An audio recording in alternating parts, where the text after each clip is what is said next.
Alright, so we're going to go through your team building final. Feel free to pull up this PDF and have it printed out so you can take your notes. We're just going to go right through it. Feel free to fast forward, rewind, anything that you need to do to get your notes done. Number one, what role do personality tests play in respect to developing teams? Alright, so what we want to do here is talk about how if you don't know the personality, the strengths, the weaknesses, the tendencies of the people on your team, you're not going to be able to place them properly. Right? So that's really what I'm after. That personality tests help you to maximize the people on your team in terms of putting them in the right place, giving them the right job responsibilities, something to that effect. Right? Number two, what role does project strategy play in respect to developing teams?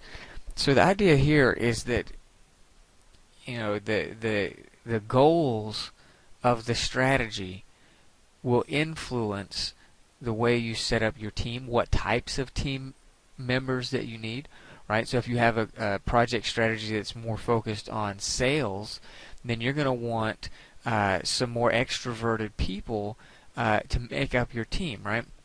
If it's more of an analyst kind of thing and you're going to be going back through and looking at the structure of an organization or some kind of system within the organization, then maybe you want a few introverted, intuitive people on your team to help balance out some things, and because their contribution is going to be good in that category. So you don't want all of one type of personality typically, but understanding your project strategy is one of the key initial steps in being able to put the team together, right? So the two kind of questions 1 and 2 really are the two kind of cornerstones of team development, is understanding the strengths of the people on the team and then understanding the requirements of the project that the team is going to be working on. Right? Number 3, why is it important for team leaders to incorporate a variety of leadership styles? So the thing there is, if you're going to be the team leader, right, that means you're responsible for in some way being able to connect with everyone on the team, right? So you're going to have better relationships with some versus others, but ultimately you have to in some way lead them all, right? And so if you know you're going to be a leader, wisdom would tell you that if you could incorporate a variety of leadership styles, it's going to increase your ability to connect with more people on the team. If you just lead out of the style that is natural to you, the one that comes easiest to you, then you'll end up reproducing yourself in the team quite a bit, because what's going to happen is you're only going to really connect with the people that are kind of like you, and then other people that are different from you will feel either pushed away by your leadership style or feel a disconnect with you. So if you could branch out and do some things maybe that don't necessarily come natural to you, and maybe incorporate a few other leadership approaches, it will broaden your base of connection, right, with other people on the team. All right, number 4, explain the role of expectation in respect to team performance.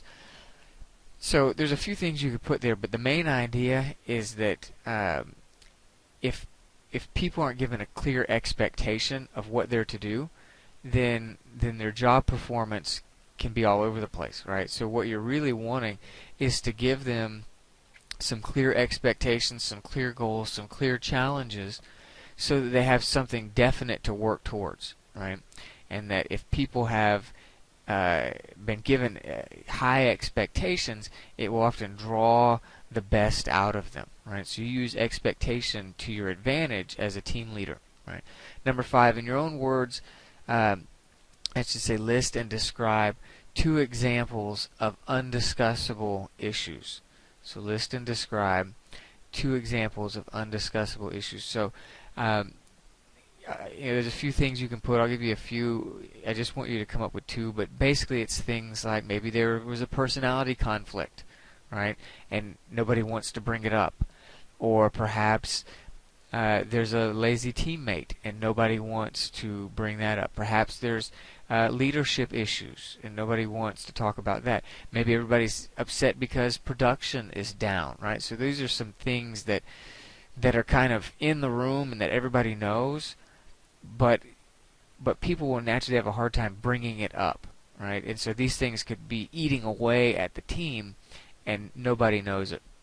Number 6, undiscussable issues can produce change in ways that are unforeseen to the leadership group, right? That's what I'm looking for there, is that sometimes if you leave things to fester that are underneath the surface that should have been dealt with, but just were pushed underneath the rug, then when it finally does come out and people finally do say, I've had enough of whatever it is and they can't take it anymore, then it kind of interjects kind of a random variable into it, because now all of a sudden you've got somebody acting out of emotion and out of frustration, and then your team begins to take on kind of a random dynamic there that maybe you weren't prepared for, and it could go in a way that you weren't necessarily planning for, because how do you plan for an unexpected personality meltdown or explosion or mutiny on the team to a certain level, right? It's hard to plan for those things. But they emerge sometimes when somebody's had something festering within them that's been frustrating them, and they just have not had the avenue to be heard, right? Okay. Number 7, when a team has no vision, it creates division, right? Division. More than one vision is division. So in order to help harness the negative effects of division and keep that reined in so it doesn't happen in your group, you need a clear vision, right? So anytime there is not a clear vision given to a team, then the danger is that the individuals on the team come up with their own vision, which then all of a sudden now you've got 10 different visions of how it should be, which creates stress, division. Everybody's, instead of pulling for the overall vision that was given to them, now everyone has created their own vision, and they're pulling and manipulating and pressuring, trying to get everyone to do the vision that they have created now, as opposed to having one clear vision that everybody else buys into. Number 8, production is the single greatest factor of, basically what I'm after there is factor of momentum, that without a clear level of production, you can't have momentum, right? No matter how great the vision is, if there's no production, momentum gets halted, right? All right, number 9, explain in your own words the influence production has on morale and team momentum, right? So basically what I'm after here is kind of an elaboration on number 8, right?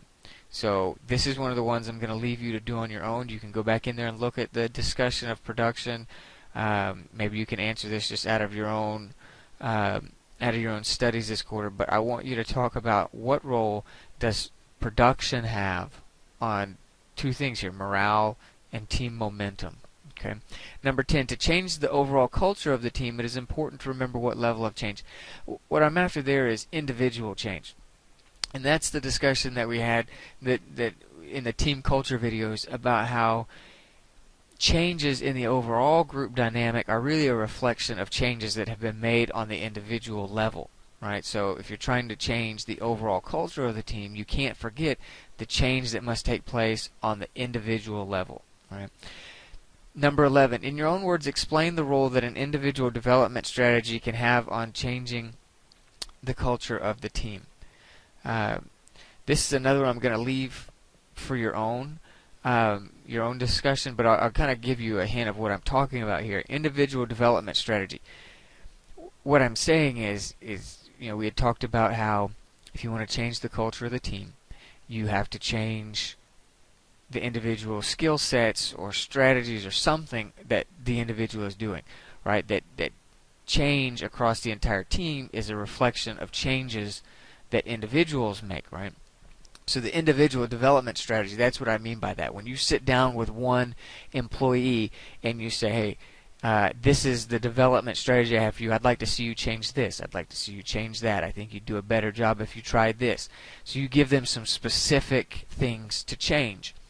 So I want you to talk about that. Talk about, in your own words, how do you think giving this individual team member these different strategies can have an influence on the entire team. All right. Okay. Number 12, list and briefly describe the two main categories of individual development given in this class. All right. So the first one is skill-based development. Right. So just give me a brief description of that. Skill-based. The development of the actual skills, talents, activities that they're going to be doing on the job. So you have that level of growth, right? So some changes that you make with the individual are going to be about the actual skill that they have in doing their job, right? So this incorporates job training and skills development. The second one is attitude development, right? So if you're trying to make changes with an individual, there's two different things. You can either work with them on their skills or you can work with them on their attitude, right? And attitude obviously incorporates their approach to things, their interrelations with other team members, interrelations with customers, interrelations with other businesses that the organization has dealings with, right? So attitude things. So skills and attitude are the two main categories. Number 13, what is an enculturation process? So enculturation, if you notice in the notes, I actually spelled it in the other notes on the video. I don't know if anybody will notice this, but with an ACC, acculturation. And so really they're kind of two different things. They're very similar, but enculturation with the EN is really more closely defined of what I'm talking about. So enculturation, spelled this way with EN, is the initial teaching of culture to someone. So you bring someone in to your organization and it is what you teach them in the very beginning. Acculturation is when somebody comes into your group and over time they develop and embrace your culture, right? So they both are talking about somebody coming in and embracing your culture, but enculturation with an EN is really that initial teaching. And acculturation that's AC, begins with the letters AC, is acculturation that takes place not necessarily at the beginning, but kind of over time. So really what I'm after is this enculturation with an EN, and that's that process of getting somebody started off on the right foot, helping them to know the way you do things right from the beginning, right? So you can eliminate a lot of problems if you do a good job of teaching them the cultural aspects of your team and how your team does things and why you do them a certain way. And if you do a good job in that, you can really eliminate a lot of problems down the road. Alright, so and then question 14 is the big one.